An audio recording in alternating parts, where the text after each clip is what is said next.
How does experimentation help align the expectation with what the data reveals? Mostly stakeholders have their instincts or opinions, and sometimes they are very, very strong. Experimentation will help you create sort of a neutral ground. It becomes easier to tell them and show them that our recommendation is not a personal attack or it's not personal. Not all markets are English first. What has worked in one country is not working and does not translate exactly into execution for the other country. So there has to be that localization, there has to be that personalization, and that is what the experiments in APAC do and help.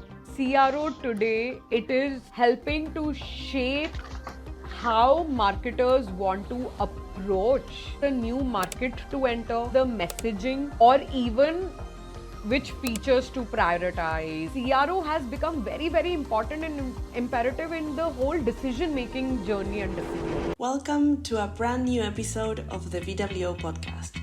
Recognized as a finalist in the CMA Awards 2025 for Best B2B Podcast. With hours of in-depth conversations, we talk about using CRO to deliver what your users want, while also driving long-term growth for your business. Before we speak to our guest, here's a very quick overview of what we do. VWO is a leading experience optimization platform that enables you to gather in-depth user insights and build winning experiences across your website and mobile app. VWO Copilot, our AI champion, handles the heavy lifting of suggesting test ideas, creating variations, and finding insights, so you can focus on making strategic decisions that drive growth. Now, without further delay, let's jump right back to this conversation. Hi everyone, welcome to another episode of the VWO Podcast. I'm Natalia Gamarra, Area Vice President for VWO at ANZ, and today I'm excited to be joined by Saumya Goila. Saumya currently works as the fractional head of digital marketing at Rewardz, where she leads global B2B digital marketing across performance, SEO, content, and the website, with a strong focus on driving measurable results. Rewardz is a B2B SaaS platform based in Singapore, helping organizations strengthen employee engagement, flexi benefits, and customer loyalty through people-first experiences. Saumya brings over 14 years of experience working across media agencies and global brands in B2B and B2C. In this episode, we talk about how marketing has evolved, how CRO and experimentation influence real-world decision-making, and what it takes to drive sustainable growth in complex B2B SaaS environments. So hello, Saumya, a warm welcome to the VWO Podcast. Thank you so much for joining us. How are you doing today? Hi Natalia, thank you for having me, and I'm doing really well. How about you? I'm doing really well. It's so good to have you on our podcast today. So thank you so much for joining us. I have so many questions that I want to run past you. We've got so much to ask. So I'm looking forward to this chat with you today. But before we do begin, there's one question I do want to ask you. What did you think you'd do when you grew up, when you from when you were a child? And how far is that from where you are today? I think till one, because my parents were like into business. Both my mom and dad used to work together. They were running their own business. So till certain point of school, I wanted to take that over and run that, etc. But then as I grew to secondary or college years, more from higher study point of view, secondary onwards, I always wanted to be in that marketing space, and at that time there was no digital marketing. The world of marketing and advertising, actually more advertising I would say, was the traditional TV ads and print ads and all of that. And I really wanted to do those amazing advertising campaigns, do client servicing, having those sort of war rooms, running those, etc. So I would say I don't think so I'm too far, because it's branched out with the world, the adaptation, etc. So I'm still part of marketing and advertising, just that I haven't touched traditional advertising and marketing at all in my career span. So I've been just a digital marketer. It's the evolution of. So you really have landed where you felt Yeah, I passionate would say about. that. Yeah. Oh, isn't that wonderful? Well, good on you. Okay, so I have a series of questions. Now, my first question to you is, you've spent over a decade in marketing through major shifts in channels, technology, and user behavior. When you reflect on that evolution, what's changed the most, and how does that show up in the way that you approach your work today? Okay. I think the biggest change is that performance and brand are no longer two separate conversations. Performance marketing and brand marketing, the teams need to be one. And when I started my career at Google was my first job back in 2007. And initial years of my agency, I think we were, as performance marketing, we were all very, very largely focused on, last click model and efficiencies in those. So it could be for a normal campaign, it would be, say, CTR or, number of clicks. For CPC could be one for efficiency, right? And ROS, right? But as I have moved further in my career and gone up the ladder, I would say in last 5 years or so, I have started to see the shift where it became clearer, not only to us as marketers, but even to the clients and the brands, that growth only sustains when you bring both brand and performance together, because it helps to build the trust, the credibility, and the performance will work together to bring scale and efficiency.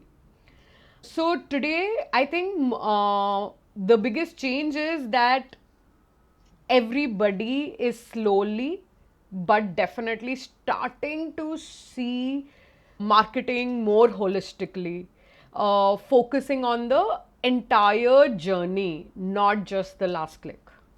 And that is what I think matters. And I think that is the biggest positive change that I have seen over the years.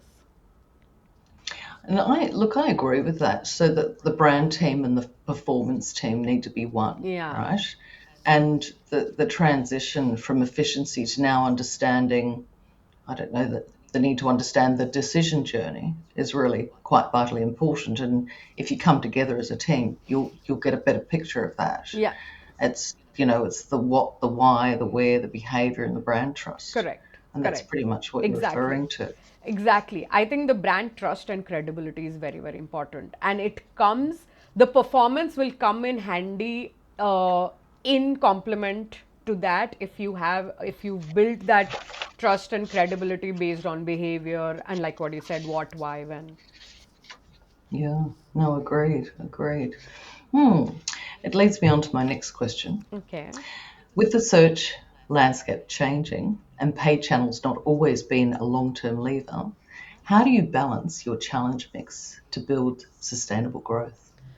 Yeah, I think it's tricky because so there are two parts to it.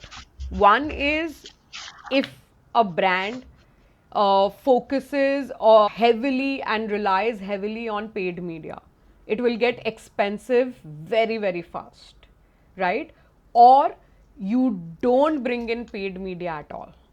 Even then, the scalability will hamper because your reach and all of those will not be as scaled as it would be when you bring both together.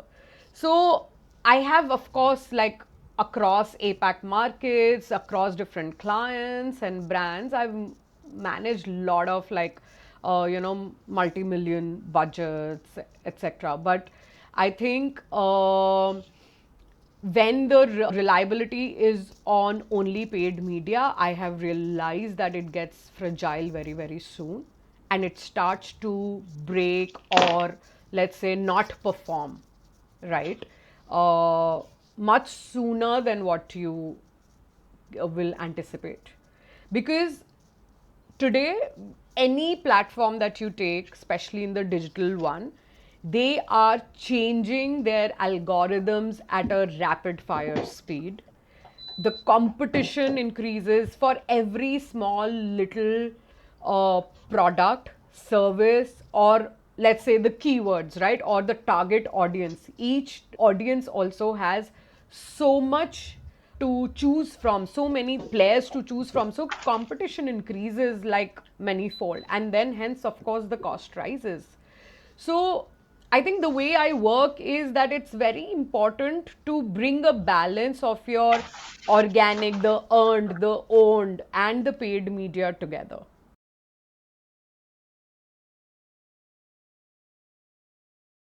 Right, so you need to bring lines like your SEO foundations have to be very strong. You should be able to, for anything primary and key, you should be able to rank, you know, at your topmost possible.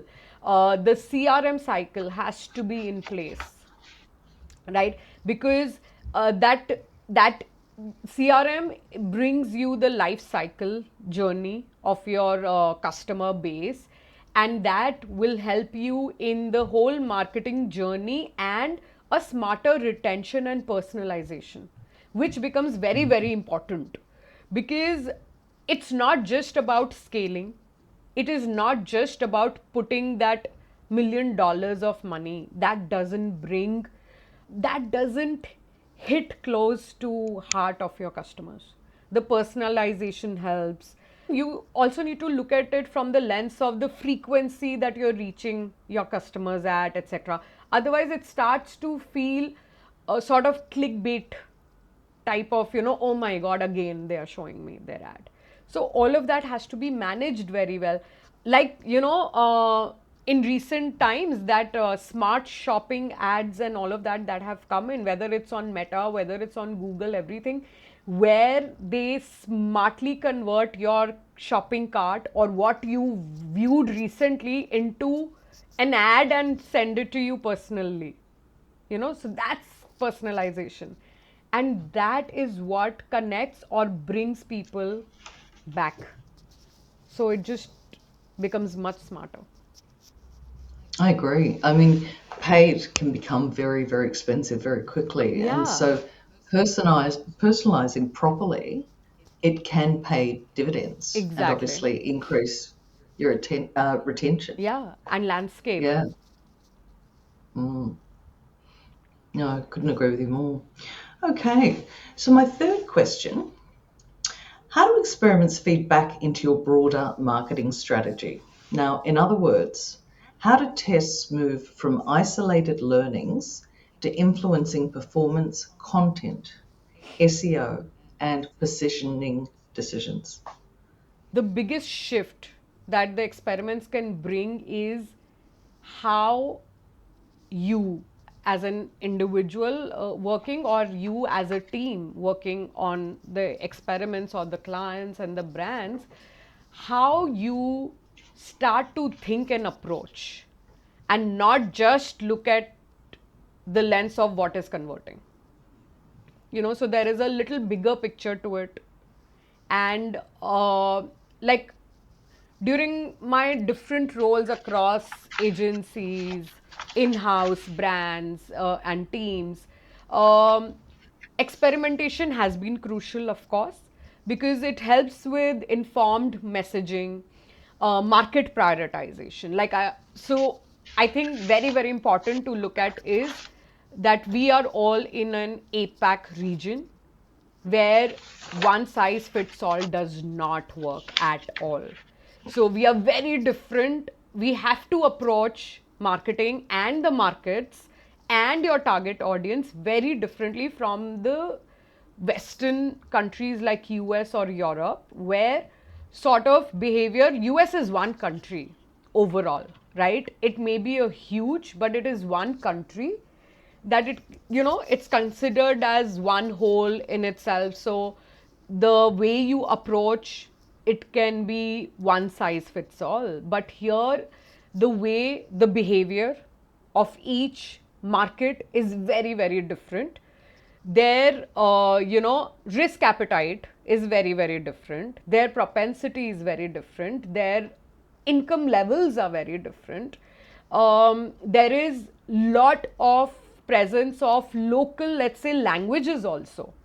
Not all markets are English first markets. So there has to be that localization, there has to be that personalization, and there has to be that prioritization. So is Singapore and is Australia my priority, or do I want to get through countries like, say, Indonesia, Vietnam, Philippines, which will need a very, very different sort of approach towards them? It could also mean that, do I have the means or the products to service them? Right? Because like I said, you need to analyze that, are we testing the correct proposition for those markets? And that is what the experiments in APAC do and help. Right? So, and sometimes these good experiments, or the right experiments, I would say, they can reveal what has worked in one country is not working and does not translate exactly into execution for the other country. And that is where it will define your messaging, it will define your prioritization, it will define your narratives around, say, pricing, around the product, in terms of the SKUs also, right, of the product. And your SEO, what keywords work in one country and will rank you on number one, will probably not even be there in your top 5 keywords for the other country. And all of this is experiment. You need to pick up and you need to assess. And you do. That's interesting, because when you look at it, you've got to look at the market, you've got to localize it, You've got to look at the demographic, right? Yeah. And I would agree, when I think about it, that the right experiments really do shift the right behaviors. Exactly. Once you understand that market. And you're so right. When we look at APAC, you think about how many markets we've got within APAC compared to, say, the US. Exactly. It's vastly different. Exactly. Vastly. You've got some sophistication with Singapore, and then you've got variances across others as well. Yeah. I have had client where we were doing a global campaign with 12 markets, which included markets like US and some 4-5 markets of Europe also. It was a client and tourism client, right? And then just after, I think, 2 years of that, I was working for a client who was doing 12 markets of APAC only, because that team worked on APAC. And I was like, oh my God, right? So of course, my 12 market for tourism, they did not cater to the smaller markets of APAC. But then there was a client, an FMCG client, who was like, whole of APAC is my domain. I need to be present there. I need to be selling my products. So 12 markets for a global campaign versus a 12 market campaign for a regional APAC only. Vastly different. Exactly. Vastly different. Exactly. Yeah. So at Rewardz, you work in categories like employee benefits and engagement. Correct. Where obviously trust and clarity, it matters deeply, right? So what kind of experiments tend to deliver the biggest impact there? Yeah, I think experiments that are less aggressive but focused on solving the immediate business problem, right?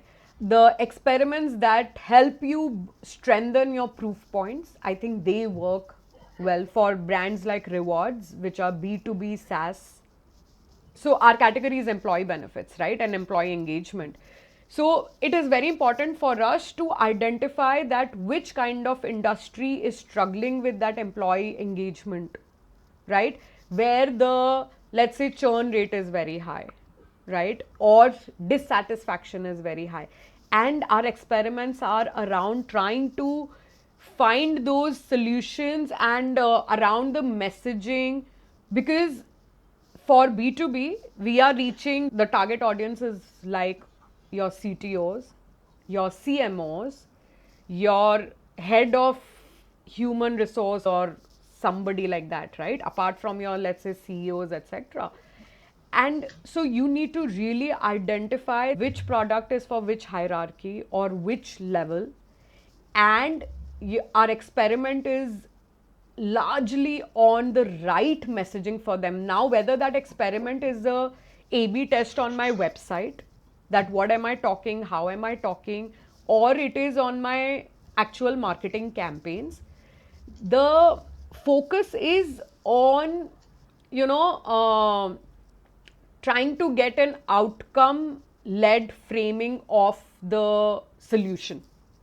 That yes, this is the problem we have identified, you need a solution, and this is your solution. And then if you like this solution and you want to, let's say, expand into different things or bring new things, like for example, our one solution is on employee benefits and engagement, etc. And then there is I would say there is an offshoot of wellness also, where there are some clients who would take our wellness product to induce those healthy habits in their employees. So they will do a 10,000 step challenge every day for employees, where employees have to log in, and then you have your sort of rewards for them accordingly, right? So so like I said, those experiments need to have a consistent outcome that helps to outperform the cosmetic changes. So, based on what you've just said, I'm thinking about it. I think that solving business problems for you are conversions at Rewardz. Yeah, exactly. Maybe you have one, and you should let us know what is yours, and we will help you. Maybe we have a solution for you. But yeah. That sounds good. Yeah. All right. When different teams own different metrics, Yeah. what helps keep everyone aligned around a shared North Star? And why is that alignment so important for experimentation to work?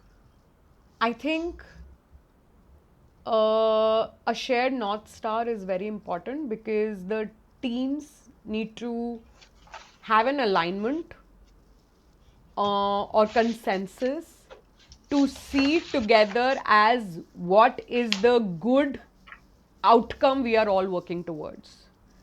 It doesn't always have to be that KPI of the campaign, but of course, that is always there, but it can be complemented with other things like individual growth, team success, or which also, of course, includes the personal success and growth and upskills, etc. So, I have led many teams over 14-15 years of my career. I have had teams of 2 people, and I've had teams of 30 people also. I have had teams all in the same location or multi-market, right? But I think what brings together is that common shared North Star that team looks at, because I have seen lot of disagreements and misalignments for sure, and it's bound to happen, right? Misalignments and disagreements also happen between parents and children, or husband and wife, right? Or siblings. So it's okay to have those misalignments, but bringing them back together to that North Star is what is important. I always look at team and their work as a Christmas tree, where the star on the top of a Christmas tree, if you visualize, is like your North Star, that we are all trying to work towards it. And each team, their progress and their deliverables, their growth, it's all those different layers of the Christmas tree that are building up, that are complementing each other, because even if there is one layer that dismantles, the tree will not take its shape, and you will not reach the North Star. So it's very important to have that. So it's a great analysis. Yeah. So it helps in quality, the value it brings, and ensures the growth and experimentations also. even the team bonding or bringing who to pair up for the teamwork, that's also an experiment that you have to do sometimes, because it's the vibe, it's the relationship that they exchange. There could be some two or three complete opposite poles, misfits, etc. And it's very important to identify and align them in a way where everybody is able to learn and simultaneously keep that good vibe together. So the good and consensus is very important. Yeah, it's having that shared vision. This is where communication's key, right? Having that shared vision, Yeah. making sure that that consensus is there, but everyone understanding, okay, this is what good looks like, and this is what we're trying to achieve. Yeah. So yeah, I agree with that. Okay, so what does working in a mature digital market like Singapore change about how experimentation works in practice? Okay. I think market like Singapore, we are very, very sophisticated. We are mobile first, digital first, and we also have the um, lifestyle and income levels to spend if we have to, right? So, which is why people in markets like Singapore, they don't like or tolerate fluff. They need, uh, they will go deeper into their research. They will compare a lot more. There are many, many, many options available, right? So they don't build the trust very easily. And it becomes very, very important for a brand to build that credibility. Once they know that either it's through trust or they know that there is definitely good value that they are getting, so there is an obvious value that they can see in, they will convert in what they are getting. So in such scenarios, I feel the experimentation needs a much sharper hypothesis, much clearer and cleaner um, process of execution, and then of course quality, right? uh, we need You need to think of quality over quantity. So there is no point of doing many vanity tests, right? uh, we may be optimizing for small margins, but in the long run they help to scale. They will help to make better decisions, right? Yeah. I agree that Singapore is a very mature market, and buyers there are very savvy, and they do an enormous amount of due diligence beforehand. But it is about having the right brand, the right credibility, the right reputation, Yeah. and trust. It is. So I agree, having worked there. In saying that, do you see any changes that are happening with the way that buyers are behaving in Singapore? Has there been any shift in the time that you've been there? Yeah, of course. I came to Singapore about 11 years back, right? Uh, I'll give you my personal example. When we came in 2015, we were both working, right? And we had a small child at that time, toddler, in fact. So I remember for us ourselves, um, weekend was about going to the grocery stores to do your week long grocery shopping, etc., with your toddler, spending 3-4 hours. So either a Saturday or a Sunday, you would dedicate like half a day to doing all of that. And the biggest change is that today I have more than 3 online grocery players. So, like I said, I have options, I have comparison, right? I will try to see that which one every week is giving me a better value in terms of what I want, whether it's a deal, whether it's a I don't know, the product offer, or it could be just like free shipping or whatever, right? So it has changed. Like I said, that I have seen that shift happening. We have become a lot more digital savvy and a lot more mobile first. The consumer behavior has shifted. When I came, there used to be that great Singapore sale, very famous. We would all go and you would try to take those best offers at that time. Imagine which was a peak highlight for Singapore, and even for tourists when they came to Singapore, they would try to plan around that time. It has vanished and been eradicated completely from Singapore because you have so many players now, and there is so much online also that people don't feel the need to go.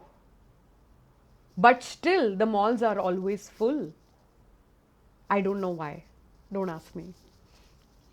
And they are. And you've just answered that from a B2C lens, and I appreciate that. That's great. What about B2B? What have you seen change in the time that you've been in Singapore from a B2B perspective? Okay. So I think the main difference in B2C and B2B is, like I just mentioned, sort of that B2C is a lot more about desire, right? B2C is more focused on emotion and urgency. The need is now, that is what you create, that, oh, you have the need now, right? B2B is more about longer life cycle journey, and hence the conversations are more about reassurance, validations, and justifications with proof points, right?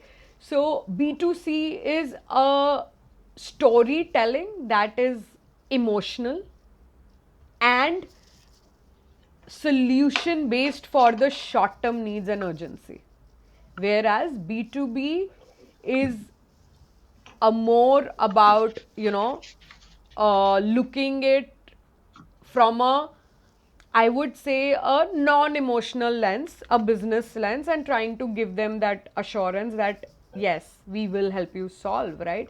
So the person would be same. I am reaching Natalia for my consumer product from a B2C marketing point of view and a testing point of view. So I will test her behavior on the urgency, the needs, and the emotion by touching her emotionally more. Versus when I'm talking to Natalia, the head at VWO, I don't need to bring that emotion point here. I need to tell her that you and your employees are going through this issue. I have solutions for you, and I can prove it to you by data points, by proof points, that I have a solution and that solution will work. You want to talk, we talk. So it's the psychology that you talk differently. Look, I agree. The psychology is completely different. And when you think about the personal aspect, if it's spending our money, it's obviously very emotional. Exactly. It's very different. Exactly. Rather than obviously acting in a B2B situation. My son sells houses for a living. Yeah. And I don't know how he does it because there's so much emotion behind all of that. Yeah. And they're big purchases as well. But it's very different. So I can see how obviously the testing would vary between the two. Yeah. And also the way that people buy is vastly different. Okay, so in saying that, CRO no longer seems to be limited to page level optimization. It's evolved into a broader decision, or a broader decision system, I should say. How's that shaped or changed your strategic priorities? So I think the one shift I would say is that CRO today influences what we build more holistically and not just what we tweak after building something. Meaning that it is no more a button level or a page level optimization that you look at. It is today helping to shape how marketers want to approach whether it is a new market to enter, whether it is the messaging or the scale, or even which features to prioritize, or what section to prioritize, right? So it's the whole journey, and CRO has become very, very important and imperative in the whole decision making journey and discipline with regards to your overall marketing piece, rather than I already know what I want to do on my marketing. Now on this page, on my this campaign page, tell me what button is working or what text is working, or what how I can change the page. But it is more about, for example, if I'm talking about a page here, I would say today you take decisions with the help of through CRO to build your whole website, not one page. How your hero image and hero section needs to be versus how your add to cart needs to be or your lead form needs to be. Everything is based on, again, data points, and based on that whole decision of the journey, that from the entry point to the exit point, how I need to appear or how I need to showcase. And also, weaving into that, it would be brand, trust, Of course. and credibility. Of course. I think it ties back to everything, like I said, that if you are, it goes back to the first question that I had answered for you, that when I'm saying that the whole performance and brand is now looked as one. So this whole journey will bring everything together, and the first thing and most important thing is brand trust and credibility. Agreed. So stakeholders often come with strong expectations from marketing, right? We've seen it. You and I have both seen this. How does experimentation help align those expectations with what the data reveals? I think data reveals a lot of things, and it makes hard conversations very easy. Now, when I say that, what I mean is that mostly stakeholders have their instincts or opinions, that how they want it and what they want, etc., right? And sometimes they are very, very strong. Now, experimentation will help you create that baseline, create sort of a neutral ground where you can help to maneuver those decisions if they are not favorable, right? And experiment also helps to show that, for example, like it happened very often when I worked at agency, right? So for agencies, it happens very often that client will see you more as a vendor, and not as a partner. So they feel that in lot of situations, they will sometimes feel that you are not thinking from my business point of view, right? So you do what I am telling you to do. It becomes easier to tell them and show them that the decision or our recommendation is not a personal attack, or it's not personal, right? It is coming from a fact where, as let's say specialists or experts, we feel that it will not work for you, right? Or it may not give the desired results that you want. So I think instead of going through that whole cycle of debate, there were a lot of times I would accept that, okay, we'll do it your way. These are the caveats and let's experiment. Now, sometimes it could be an A/B test that we do one their way and one our way. Sometimes it could be that you run the campaign first their way and then you tell them that, okay, this is the results that have come. Now let's tweak it and let's make changes based on what we were saying, and then these are the results that have come. And then I think the good part is of experimentation and data together is that even if an experiment fails, it leaves a data behind to learn something from. Right? It helps you to learn that this is the path I don't need to go. There is a crossroad you are at where you know that, let's say, that I don't know whether to go straight, left, or right.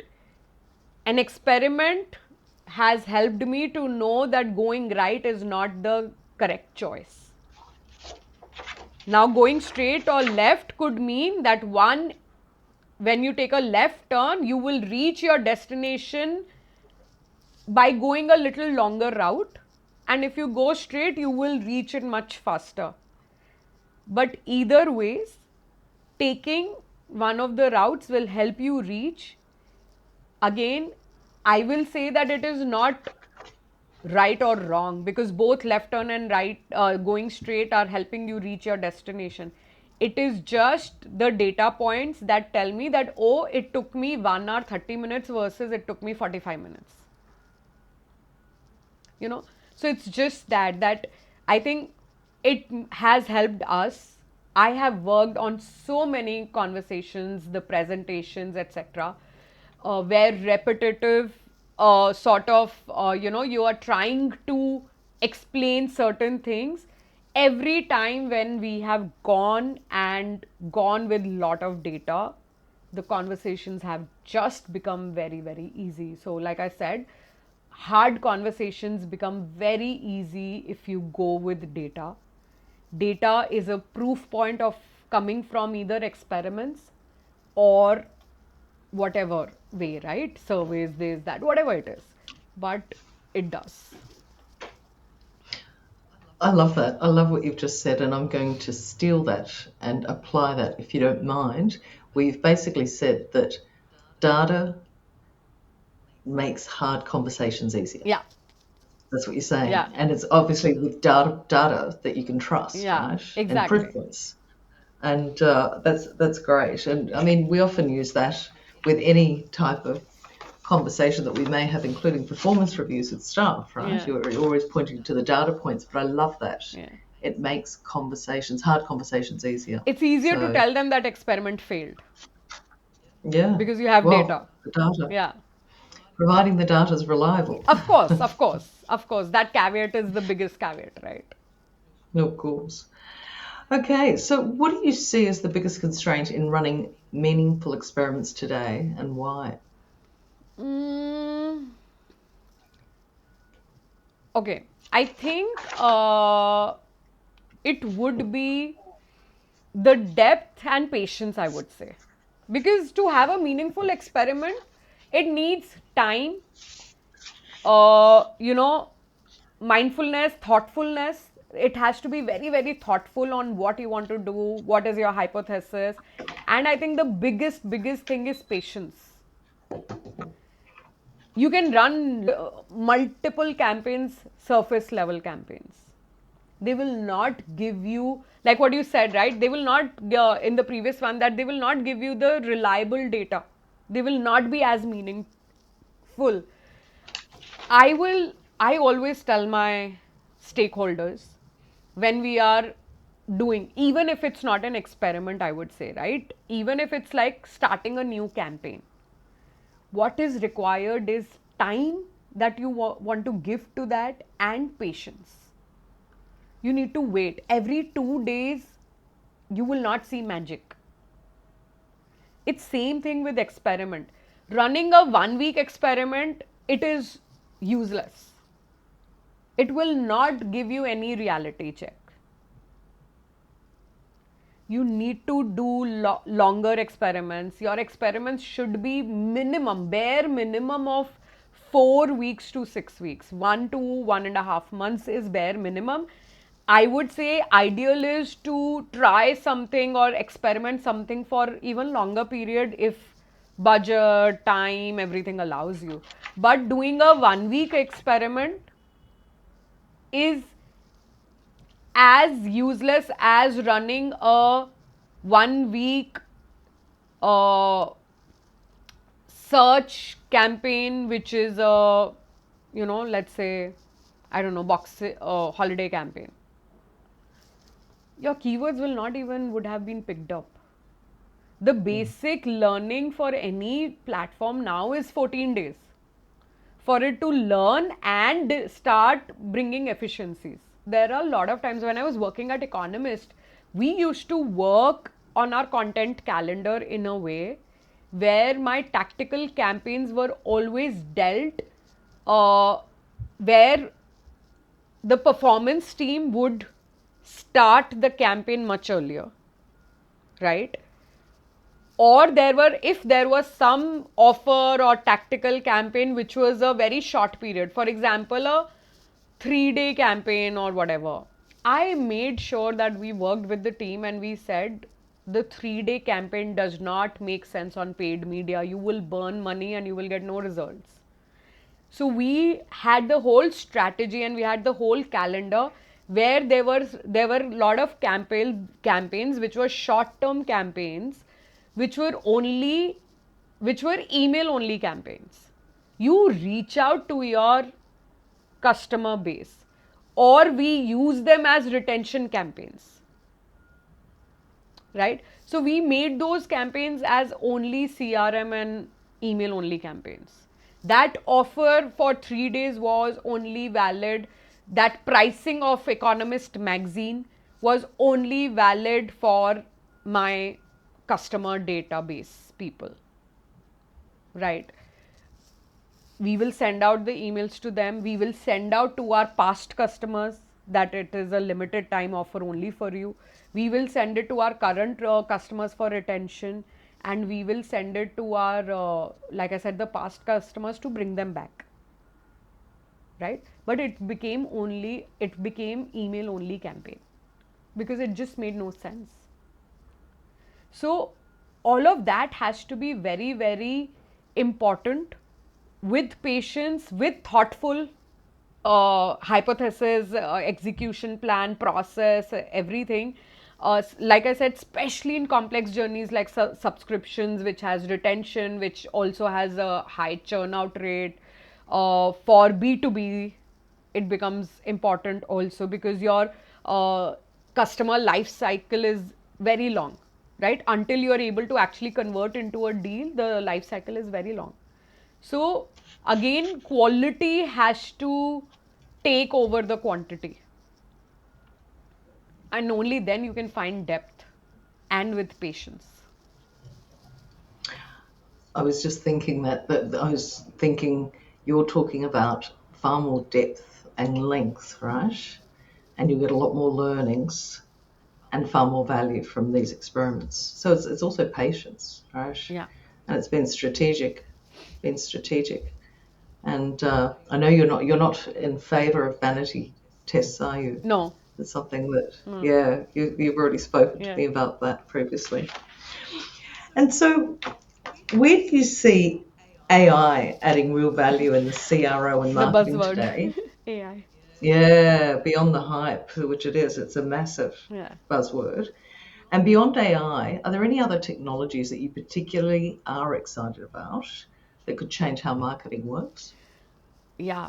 I think AI has definitely added a lot more value as a complementer, as a force multiplier, and not, of course, strategist.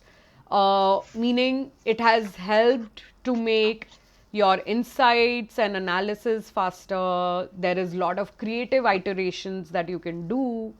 There is a sort of pattern detection type of in like what we used to call the seasonality in market, right? You're able to define it more granularly, at more granular level through AI. You're able to identify that. Your DCOs, right? Dynamic creatives that we do in paid media. It has become much easier because I think at that time, the beginning of DCO, when that came into picture, I would say it was a very, very small form of AI at that time, right? Because you just give your input prompts, you give your one basic image, you give your headline text, blah, blah, blah, and the machine or the system would help you create multiple variations of it. That was also AI. So AI has been there. It has just taken a higher seat today, right? But I feel even after that, still today, that what we call as human judgment, it matters. That human intervention is very, very important for building the trust, for better positioning, right? And I think in marketing, the more deeper AI involvement would be in some level of advanced analytics and intent modeling that can help, you know, that would be important. That will be very exciting. We work on MMMs, etc. But if we can have a modeling which is based on behavior and intent, right? A lot more on intent now. I think that will be.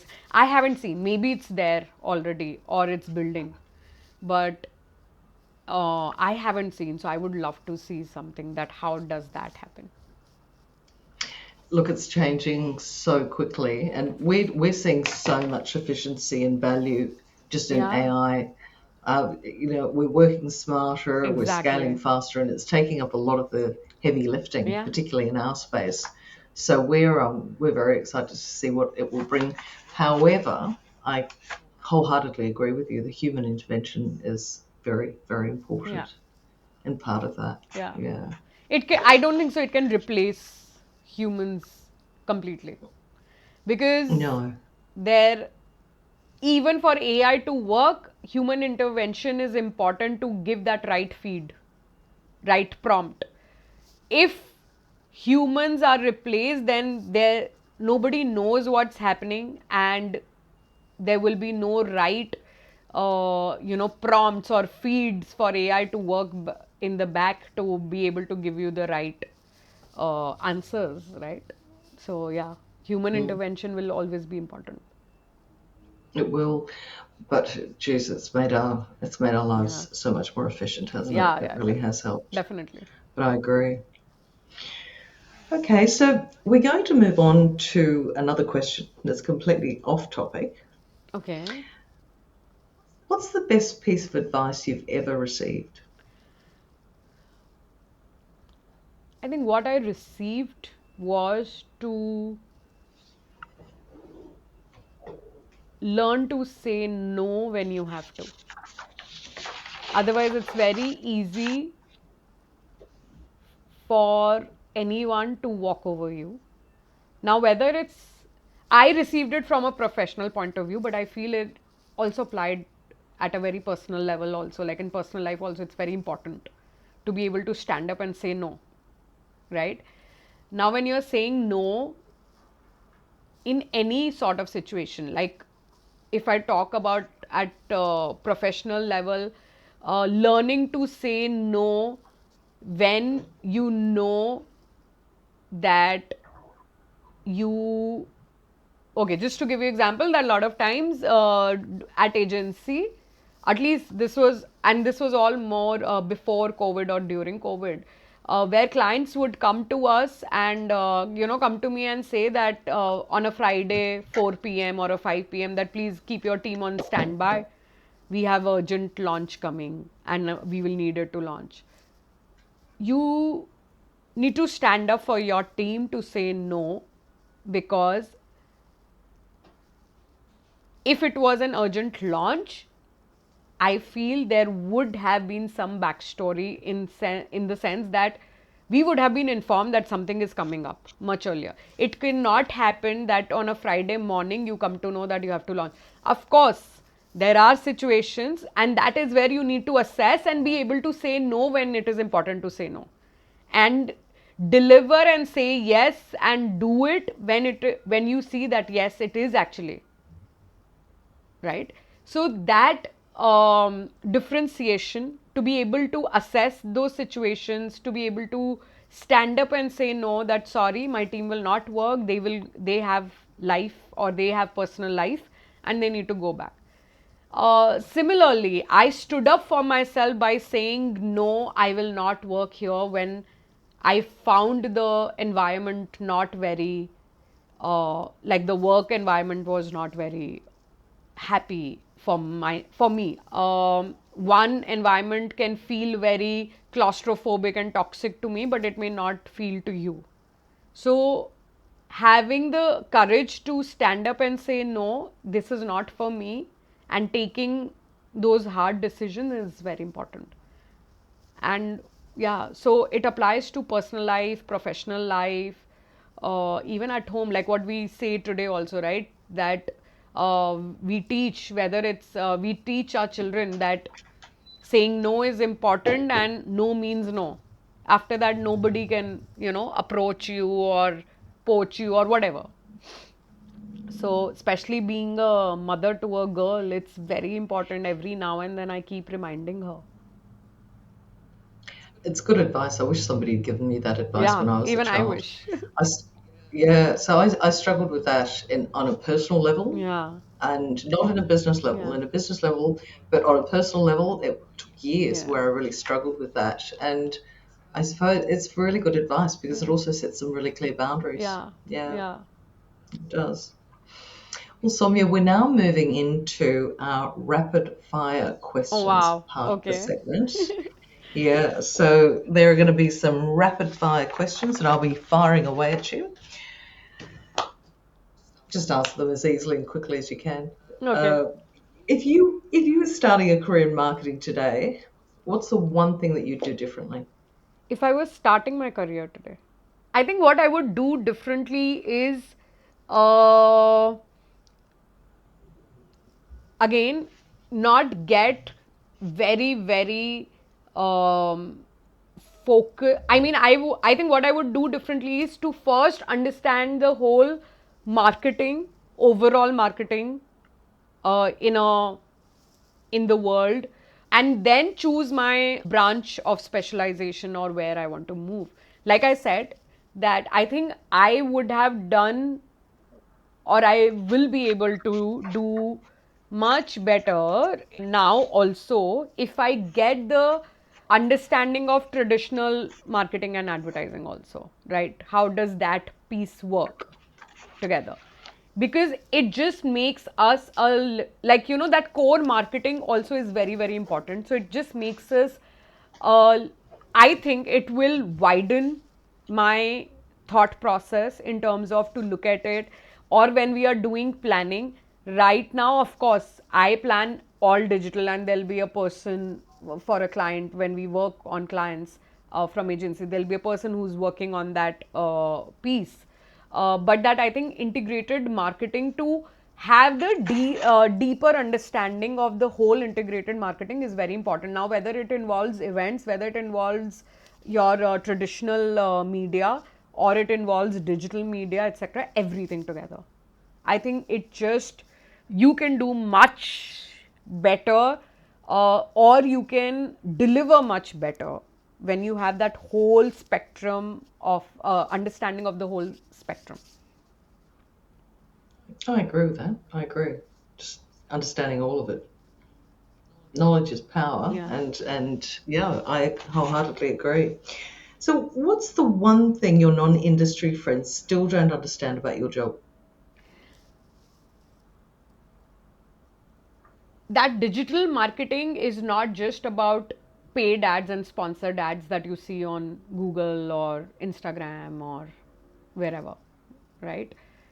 It is that whole, again, it is a bigger umbrella which will include your, let's say, website, your analytics, your paid ads, but your owned and earned portions also. It will include your, let's say, CRM and everything, right? So it's a whole journey. It's the whole umbrella that is digital marketing, and not just that one ad on Google or one ad on uh, Instagram. I remember having that conversation with my children very, very long time ago. What do you do for a living? I solve problems, darling. I solve problems for people. That's what I used to say to them. Trying to explain it to them was too difficult. Um, all right. So what's your go-to travel destination? My go-to travel destination. Okay, I think it would be, I don't think so it'll happen, but it will be one of those Scandinavian countries to see the northern lights. And why I say it won't happen is more because of the fact that I cannot take cold. I just cannot do it well with cold. And those temperatures are like extreme minus. So I don't think so that I don't see myself planning that trip and it is happening, but that would be something that I would really want to go. Otherwise, maybe something like Hawaii or something which I know I can do. So it would be Hawaii. Look, the only time I can tolerate the cold weather, like the extreme cold, is when I'm skiing. Otherwise, I just don't want I to don't be even there. ski. And oh, you don't? So I've been to New York when it was -13, and I've been in -30. And I can assure you, if you're skiing, it's acceptable. If you're not, Yeah. it's not. I lived in New York for 4 Yeah. years, so I've seen those temperatures. So I don't do well with that. Yeah. One thing that AI will probably take over in the next 3 years. I think all mundane and admin work fully, which can also include things like scheduling meetings, this, that, everything. I think everything. Like it has already started working so well in terms of, if I look at it from our portfolio, started taking things like, reporting hours, where we as teams used to spend so many hours in crunching numbers, right? It has become better, but there is a lot more to go there also. But yeah, I think eventually all of this will be taken fully. I feel lot of ground level of work can be taken, and more strategic level thinking with the best, like we said, judgments to be able to make the right decision, that will still sit with human. Yeah. I think the admin, the reporting, you're right. I wish AI could process my tax returns for me so I wouldn't have to do it. Right? Yeah. Wouldn't that be wonderful? Yeah. And get it accurate as well. Exactly. Oh, Be able to tell you all the okay. reliefs and everything in one go. I know. It'll happen. Yeah, It'll I'm happen sure. eventually. Yeah. There'll certainly be some form of intervention. Or with data being available as well, Yeah. the taxation officers will they've got access to everything now anyway. Yeah. It will be more simplified. So if not CRO marketing, what other profession would you have chosen? I think without any other thought, event marketing. I still wish, or I still think that maybe when I'm winding off completely, event marketing is something that I want to, and I would have probably been in. It's in your blood. I can see it. Marketing. I mean, we asked you this question at the beginning, and it was just all about marketing. Yeah. So you've found your calling. Yeah. But why event marketing? Okay, so more, actually not event marketing, I would say, probably the wrong word. I would say event management. Yeah, so event management as such. Not event marketing, but event management, organizing events. Now, they don't have to be, I mean, whether they are professional events or they are personal events like birthday parties or corporate events, or even if it's like I am always one of the person to raise my hand in office for any like social committee or the committee that organizes Diwali Day, Boxing Day, all of those for the teams or for the office. I am always there, all my jobs. Isn't that wonderful? Yeah, I yeah. think that's great. Yeah. Okay, I'll keep that in mind for when I'm celebrating a big milestone Yes, birthday, please. definitely. So one CRO metric that you wish people would stop obsessing about? Any conversion rate for a particular button. Like, what is my conversion rate on add to cart button? Because like I said, I think CRO is no more about buttons or a tweak or a page level optimization. Yeah. It's much more than that. Much more. It is. A dream or goal you want to achieve in the next 3 years? I think to be able to do more of expanded role in terms of, let's say, bigger regional or global roles, meaning multi-market and multi-market location management.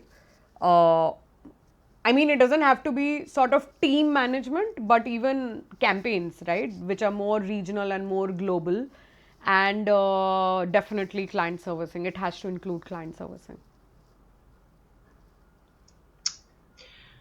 President role?